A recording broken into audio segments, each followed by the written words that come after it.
우리에게 주신 하나님의 말씀은 사사기 13장 1절로 7절까지 말씀입니다. 구약성경 사사기 13장 1절로 7절 말씀 같이 봉독합니다.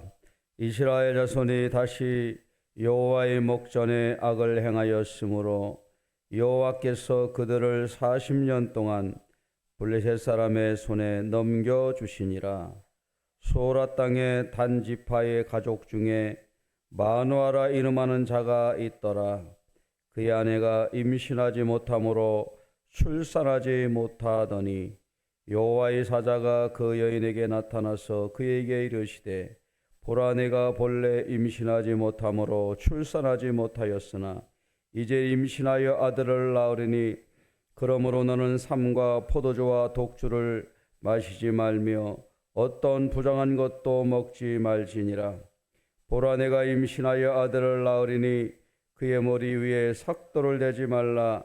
이 아이는 태에서 나옴으로부터 하나님께 바쳐진 나실인이 됨이라. 그가 블레셋 사람의 손에서 이스라엘을 구원하기 시작하리라 하시니 이에 그 여인이 가서 그의 남편에게 말하여 이르되 하나님의 사람이 내게 오셨는데 그의 모습이 하나님의 사자의 용모 같아서 심히 두려움으로 어디서부터 왔는지를 내가 묻지 못하였고 그도 자기 이름을 내게 이르지 아니하였으며 그가 내게 이르기를 보라, 내가 임신하여 아들을 낳으리니 이제 포도주와 독주를 마시지 말며 어떤 부정한 것도 먹지 말라. 이 아이는 태에서부터 그가 죽는 날까지 하나님께 바쳐진 나실인이 됨이라 하더이다 하니라. 아멘. 사사기를 읽어보면 이스라엘 백성들이 전형적인 그러한 하나님과의 관계에서의 악순환 계속되는 패턴이 있습니다. 먼저 하나님 앞에 하나님 목전에서 악을 행하죠. 범죄를 합니다. 그러면 하나님이 또 그 범죄 때문에 징계를 내리십니다. 수탈을 당하게 하기도 하고 주변 나라의 침략을 받게 해서 이스라엘 백성들이 고난 가운데 있게 하죠. 그러면은 이 이스라엘 백성들이 자기들이 살기가 힘들으니까 하나님 앞에 부르짖습니다. 그러면 또 하나님께서 그 부르짖음을 들으시고 사사를 보내셔요. 그래서 그 사사가 또 그 어려운 전쟁의 문제라든가 이런 문제들을 해결해서 하나님이 구원해 주시고 또 그런 한참 또 사사들이 살아있는 동안에는 또 평온히 지내다가 또 사사가 죽고 나면 하나님께서 지켜주시고 보호해 주신 그 사실을 망각합니다. 그리고 다시 하나님을 망각하면서 나타나는 현상이 뭐냐면 다시 범죄하는 이러한 악순환적인 역사 패턴을 가지고 있어요.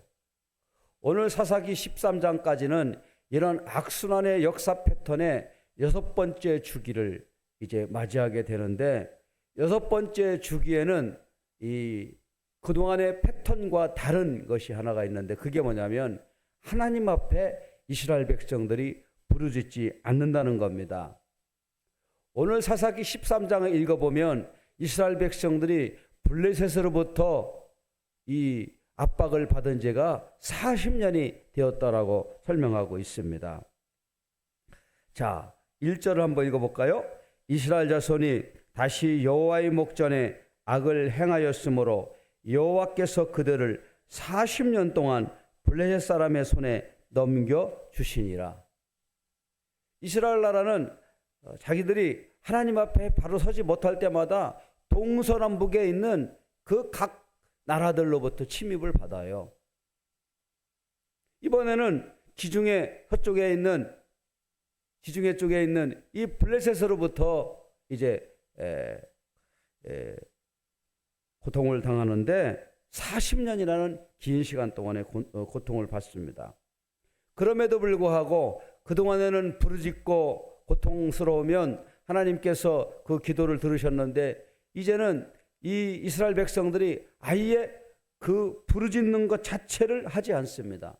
없어요. 이 얘기는 무슨 얘기냐면 영적으로 그만큼 이제는 상당히 극도로 피폐해져서 더 이상 하나님을 찾을 만한 힘조차 없다고 하는 것입니다. 이게 무서운 거예요. 여러분, 우리가 죄를 짓고 또 죄를 짓고 죄의 악순환이 거듭되고 반복되다 보면은 회복불능의 상태가 되어져 가지고 하나님 앞에 회개할 힘조차도, 하나님 앞에 가까이 갈 마음조차도 갖지 못하는 거예요. 그래서 죄의 반복이 무섭습니다.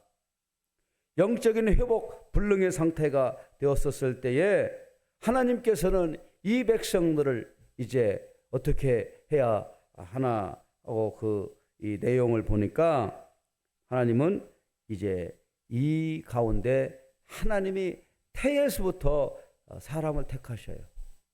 그동안에는 장성한 사람들 통해서 하나님께서 하나님의 일을 하셨는데 이제는 안 되겠다. 내가 아예 모태에서부터 사람을 택해서 이 백성의 지도자를 삼겠다라고 해서 나시린을 세웁니다. 나시린이라고 하는 것은 민수기 6장에 가보면은 하나님께서 이스라엘 백성들에게 세우신 제도인데 평생이나 일생 동안 하나님을 위해 헌신하며 힘쓰겠다라고 이렇게 서원하는 제도가 나시린 제도입니다. 이 나시린들은 민수기 6장에도 나와 있고 오늘도 여기 읽은 내용에도 나와 있지만 포도주나 독주를 마시지 말고 머리에 삭도를 대지 말고 시체를 가까이 하지 말고 부정한 행위를 하지 말라고 이렇게 이야기를 했습니다. 민수기 6장이 전부 다 그런 내용이에요. 그래서 하나님께서 일반 세속적인 사람과 구별해서 하나님의 법에 따라서 하나님의 양식대로 살아가기를 서원하는 사람들이 나신이에요. 이 나시리는 하나님 한 분만으로 즐거워하고 하나님께 영광을 드리는 그 자체를 기쁨으로 알고 살아가는 사람들이 나시린입니다. 이제 하나님께서 민수기 6장에서 말씀하신 이 나시린 제도처럼 이 마노아라고 하는 이 단지파의 한 그 가정에 삼손을 이제 보내시는데 그 내용이 오늘 읽은 사사기 13장이에요. 자, 사사기 13장 1절에 보면 이스라엘 자손이 다시 여호와의 목전에서 악을 행했다. 다시라는 말로 시작해요.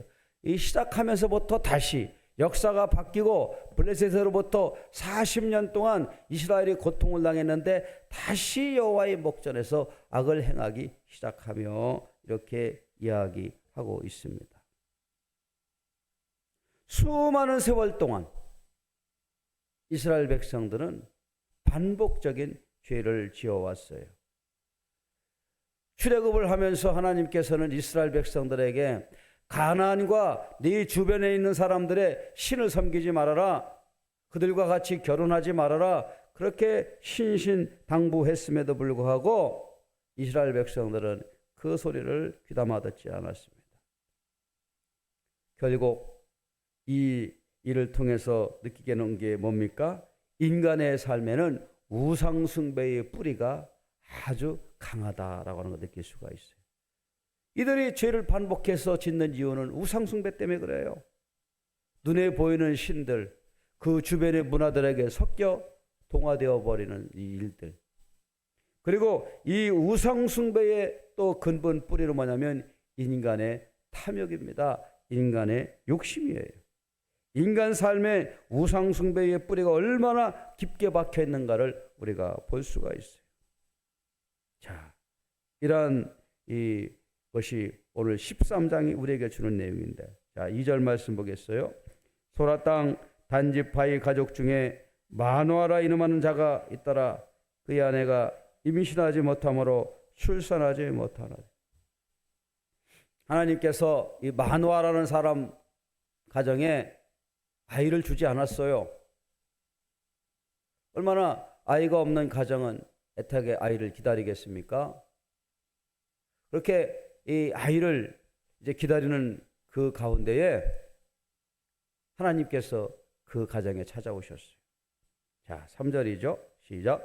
여호와의 사자가 그 여인에게 나타나서 그에게 이르되 보라, 내가 본래 임신하지 못함으로 출산하지 못하였으나 이제 임신하여 아들을 낳으리니. 마치 아브라함처럼 아이가 없는 그 가정에 하나님의 사자가 찾아와서 아이를 낳게 될 것이다 라고 하는 거예요. 얼마나 기뻤겠습니까? 마노아의 아내가 이런 소식을 들었습니다. 자, 그러면서 뭐라고 얘기합니까? 너는 삼가 포도주와 독주를 마시지 말며 어떤 부정한 것도 먹지 말지니라. 왜요? 너에게는 하나님이 택한 아들이 잉태될 몸이야. 그러니까 너부터 포도주와 독주 부정한 것을 먹지 말아라.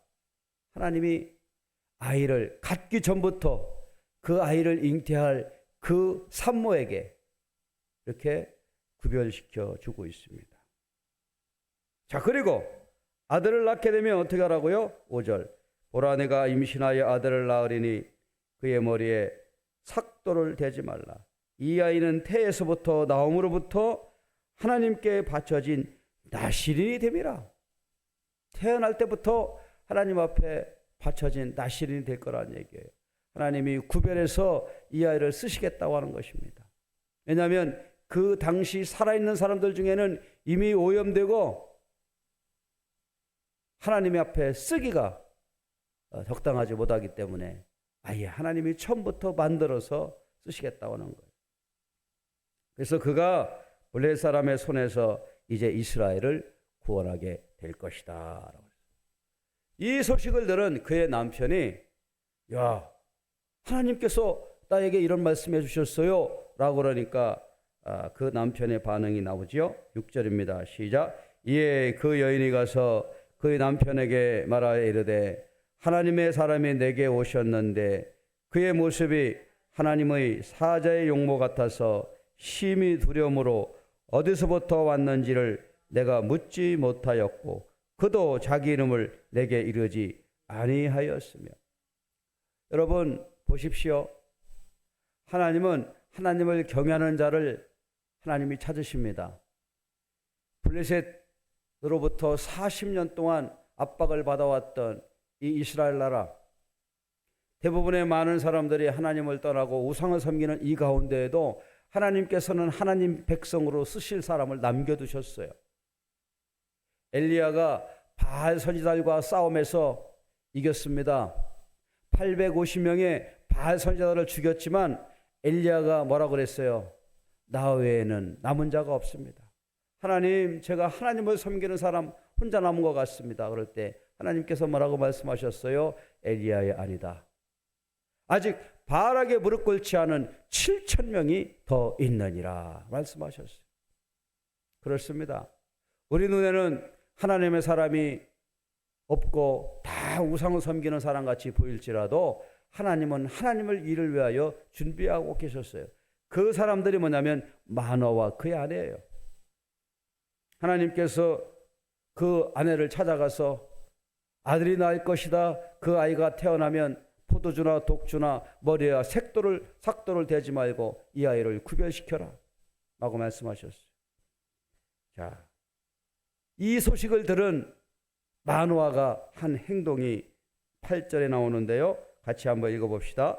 마노아가 여호와께 기도하여 이르되 주여 구하옵나니 주께서 보내셨던 하나님의 사람을 우리에게 다시 오게 하사 우리가 그 낳을 아이에게 어떻게 행할지를 우리에게 가르치게 하소서 하니. 마노아는 자기 아내가 하나님의 사자로부터 들었던 이야기를 다 얘기를 했어요. 그랬더니 이 마노아가 그 소식을 듣고 어떻게 했습니까? 에이그 무슨 하나님의 사자가 와서 그런 얘기를 했어? 잘못 들은 거 아니야? 그렇게 말하지 아니하고 그 이야기를 귀담아 듣고 하나님 앞에 먼저 나가서 기도했다라고 하는 것입니다. 그렇습니다. 우리는 하나님 앞에 이 새벽에 기도하는 자로서 마누아를 찾아가시고 또 마누아의 아내를 찾아가셔서 하나님의 일을 말씀하시 그 하나님을 우리는 찬양하며 오늘 이 새벽에 나와 기도합니다. 저와 여러분들에게도 이와 같은 은혜가 있기를 축원합니다. 자, 이렇게 마누아가 하나님 앞에 기도할 때에 9절에 보니까 하나님이 마누아의 목소리를 들으시느니라 라고 말씀하셨어요. 들으셨다. 그래서 여인이 밭에 앉았을 때 하나님의 사자가 마누아에게 기도한 것처럼 우리가 이 아이를 어떻게 잘 키워야 됩니까? 어떻게 양육해야 합니까? 라고 말할 때에 하나님께서 그렇게 말씀해 주셨어요. 자, 13절이죠. 여호와의 사자가 마누아에게 이르되 내가 여인에게 말한 것들을 그가 다 삼가서 포도나무의 소산을 먹지 말며 포도주와 독주를 마시지 말며 어떤 부정한 것도 먹지 말고 내가 그에게 명령한 것을 다 지킬 것이니라 말씀하셨어요. 마누아가 기도하고 하나님 어떻게 해야 됩니까? 할 때 또 하나님께서 그 기도를 들으셔서 오셔서 말씀해 주셨어요. 자, 오늘 여기서 우리에게 주고자 하는 교훈이 뭡니까? 이제 5월 어린이 주일을 어제 보내고요. 우리가 자녀들을 어떻게 키워야 되는 것인지 하나님 앞에 기도하며 또 나아가는 문제가 있잖아요. 우리 감리교회 창시자였던 존 웨슬리 목사님은 그의 어머니 수잔나 여사로부터 어렸을 때부터 하나님의 말씀으로 양육받았습니다. 걔네들이 어린아이들이 태어나서 말을 할 때부터 주기도문을 가르치고 성경을 암송을 하게 하고 그 아이들을 신앙적으로 키웠어요. 오늘 이때에 하나님께서 우리에게 하나님이 택한 백성을 하나님은 우리에게 찾으십니다. 그리고 그 사람을 통하여 하나님의 일을 하시는 거죠. 이렇게 여호와의 사자를 만나고 또 여호와의 사자로부터 그 아이를 어떻게 키워야 될지를 이제 듣고 나서 이제 이 마누아가 당신은 누구십니까? 물었어요. 17절이죠. 마누아가 또 여호와의 사자에게 말하되 당신의 이름이 무엇이니까? 당신의 말씀이 이루어질 때에 우리가 당신을 존귀히 여기리이다 하니 그랬어요. 당신의 이름이 무엇입니까? 자꾸 이름이 궁금한가 봐요. 그랬더니 여호와의 사자가 뭐라 그랬어요? 여호와의 사자가 그에게 이르되 어찌하여 내 이름을 묻느냐? 내 이름은 기묘자라 하니라 라고 이렇게 말씀했어요. 기묘자라, 기묘자. 이사야 4장에 나오는 말씀입니다. 이사야 4장의 말씀에 보면 4장이 아니고 9장이네요. 이사야 9장 6절에 보면은 그런 말씀이 있어요. 이는 한 나이가 우리에게서 났고 한 아들을 우리에게 주신 바 되었는데 그의 어깨에는 정사를 메었고 그의 이름은 기묘자라 모사라 전능하신 하나님이라 영존하시는 아버지라 평강의 왕이라 할 것임이니라 그렇게 얘기하고 있어요. 여기서 말하는 기묘자, 이사야 9장에서 말하는 이 기묘자는 누굴까요? 바로 성자 예수님을 말하고 있습니다. 하나님의 한 위격으로 계신 예수님이 이 마누아에게 찾아오신 거예요. 자, 오늘 우리에게도 이 기묘자 되시는 예수 그리스도 성령께서 우리와 함께 하시고 이 시간에 우리와 우리의 기도를 들으시고 또 우리의 기도를 응답해 주실 줄을 믿습니다. 하나님은 하나님의 사람을 찾으시고 그리고 그 사람을 준비시키셔서 하나님의 일을 위하여 쓰십니다. 오늘 이 한 주간도 하나님의 말씀 붙들고 기도하며 나가는 저와 여러분들에게 하나님의 크신 은혜가 있기를 축원합니다. 기도합시다.